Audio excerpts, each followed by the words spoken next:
Fact number 1, మనందరూ గుర్తే ఒక ఆస్ట్రాయిడ్ వచ్చి భూమికి క్రాష్ అయింది. భూమికి తగిలినప్పుడు భూమి మీద ఉన్న మొత్తం డైనోసార్స్ లేకన్నా డైనోసార్ ప్రజాతి మొత్తం ఎండ్ అయిపోయింది దాని తర్వాత. బట్ ఎప్పుడన్నా ఆలోచించారు, ఎందుకంటే డైనోసార్స్ ఎండ్ అయిన తర్వాతనే మన యామల్స్ అంటే మన మనుషులు కానీ మిగతా జంతువులు కానీ అప్పటి నుంచి అవి పుట్టుడు స్టార్ట్ అయిపోయినాయి. అంటే అప్పుడు జీవం స్టార్ట్ అయిపోయింది అసలైంది డైనోసార్స్ ఎండ్ అయినాక చాలా సంవత్సరాల తర్వాత. బట్ ఎప్పుడైనా మీరు ఆలోచించిలా ఈ ఒక హిస్టరీలో కనుక ఈ యొక్క ఇన్సిడెంట్ కాకపోతే, అంటే ఈ ఆస్ట్రాయిడ్ వచ్చి భూమికి తగలకపోతే ఏం జరుగుతుండే?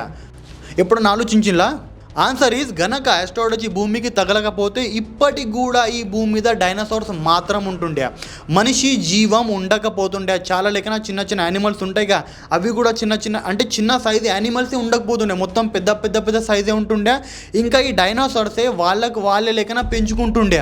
అంటే వేరే టైప్స్ ఆఫ్ వేరే ప్రజాతి ఉన్న యానిమల్స్ వస్తుండే, వేరే ప్రజాతి ఉన్న డైనోసార్స్ వస్తుండే తప్ప మనుషులు ఉండకపోతుండే.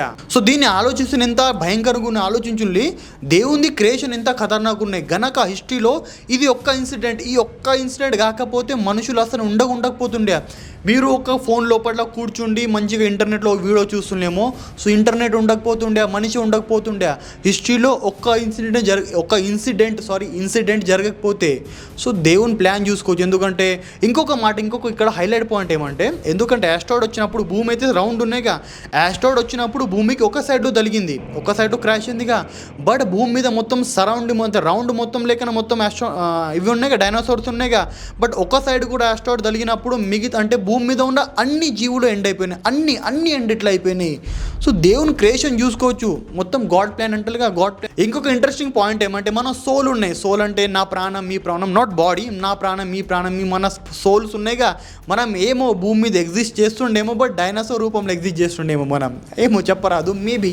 ఫ్యాక్ట్ నెంబర్ 2, మీరు ఎప్పుడైనా ఆలోచించేలా, మీరు ఎక్కువ శాతం హైట్ మీద వెళ్ళి ఏదైనా మనం కింద చూసినాం అనుకోండి, మనకు వ్యూ చాలా మంచిగా అనిపిస్తాయి, ఇంకా మనకు చాలా సాటిస్ఫాక్షన్ కనిపిస్తాయి, అంటే చాలా ప్రశాంతంగా అనిపిస్తాయి మనసుకు. ఎక్కడన్నా మీరు బిల్డింగ్ మీద ఎక్కి కింద చూడండి, లేకపోతే ఏదైనా మౌంటైన్ మీద వెళ్ళి కింద చూడండి, ఎక్కడైనా వెళ్ళి కింద చూడండి, హైట్ ది ఫోబియా లేకపోతే నార్మల్లీ 90 నుంచి 99% మందికి 1-2% మందికి హైట్ నుంచి ఫోబియా ఉంటాయి తప్ప అందరికి ఉండేగా. అందరికీ లేకన్నా మనం పైన నుంచి చూసినప్పుడు చాలా సాటిస్ఫాక్షన్ అనిపిస్తాయి. కానీ ఇప్పుడు నా ఆలోచించిలా, ఎందుకంటే ఒక్కోళ్ళకి ఇద్దరు కనిపిస్తే అనొచ్చు భాయ్, ఎందుకంటే అందరి టేస్ట్ డిఫరెంట్ ఉంటాయి. మీకు వేరే ఫుడ్ ఇష్టం, నాకు వేరే ఫుడ్ ఇష్టం, కానీ ఇద్దరికి కూడా మంచిగా ఎందుకు అనిపిస్తున్నాయి హైట్ మీద వెళ్ళినప్పుడు? దానికి కూడా ఒక కారణం ఉంటాయిగా. ఆన్సర్ ఈస్ ఆది మానవులు ఉండే సమయంలో, అంటే మన చాలా పూర్వజులు ఉండే సమయంలో వాళ్ళు లేకనా మౌంటైన్స్ మీద ఉండడానికి ఇష్టపడుతుండే. మౌంటైన్స్ అంటే హైట్ మీద ఉండడానికి రీజన్ ఎందుకంటే, వాళ్ళు కనుక హైట్ మీద ఉంటే వాళ్ళకి మొత్తం వ్యూ కనబడుతుండే. కనబడడం వల్ల ఏమవుతుందంటే వాళ్ళు మొత్తం సేఫ్గా ఫీల్ అవుతుండే. రీజన్ ఎందుకంటే కింది నుంచి ఏమన్నా జంతువు వచ్చినా, లేకపోతే కింద ఏమైనా జరిగిందనుకోని, కింద మంట కింద తగిలిందనుకోని, వీళ్ళకి ముందు నుంచి తెలిసిపోతుండే. వీళ్ళు అటాక్ మోడ్లో ఉంటుండే, అంటే వీళ్ళు అలర్ట్గా ఉంటుండే. అరే ఏమైనా వస్తుందంటే మనం అలర్ట్గా ఉంటాం కాబట్టి ఆ విధంగా అలర్ట్గా ఉంటుండే. కింద ఉంటే అలర్ట్ ఉండదు, తెలియదు కదా, మొత్తం అడవి ఉన్నది, ఎక్కడి నుంచి ఏమొస్తుందో తెలియదు. బట్ కనుక మనం మీద ఉన్నాం అనుకోండి, ఒక హైట్ మీద ఉంటే మనకు మొత్తం మంచి వ్యూ కనబడతాయి, మొత్తం మనకు లొకేషన్ క్లియర్ కనబడతాయి, ఏం జరుగుతున్నది ఏం జరుగుతులేదని.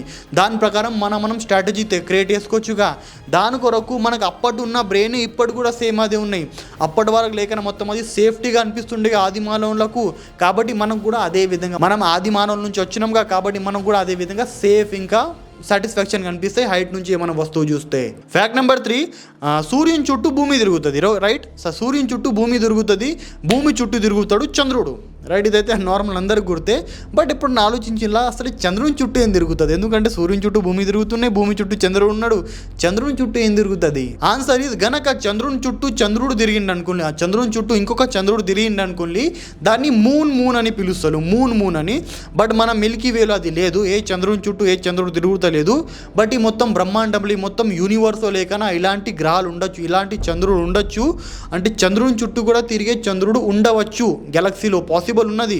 బట్ మన మిల్కీ వేలో లేదు. బట్ ఇన్నిగానం వేస్ ఉన్నాయి, అంటే ఇన్నిగానం వేల్స్ ఉన్నాయిగా, మిల్కీ వే కాకుండా ఇన్నిగానం వేస్ ఉన్నాయిగా.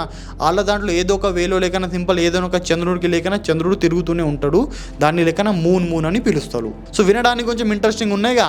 సో ఐ థింక్ మీకు ఫ్యాక్ట్స్ నచ్చినేమో ఈ వీడియోలో. ఇంతే, నెక్స్ట్ టైం కలుస్తాం ఇంకొక ఫ్యాక్ట్స్తో, కొత్త ఫ్యాక్ట్స్తో, ఇంట్రెస్టింగ్ వీడియోతో. సో వీడియో నచ్చితే ఖచ్చితంగా లైక్ కొట్టేయండి. నెక్స్ట్ టైం కలుస్తాం అనదర్ ఇంట్రెస్టింగ్ వీడియోతో.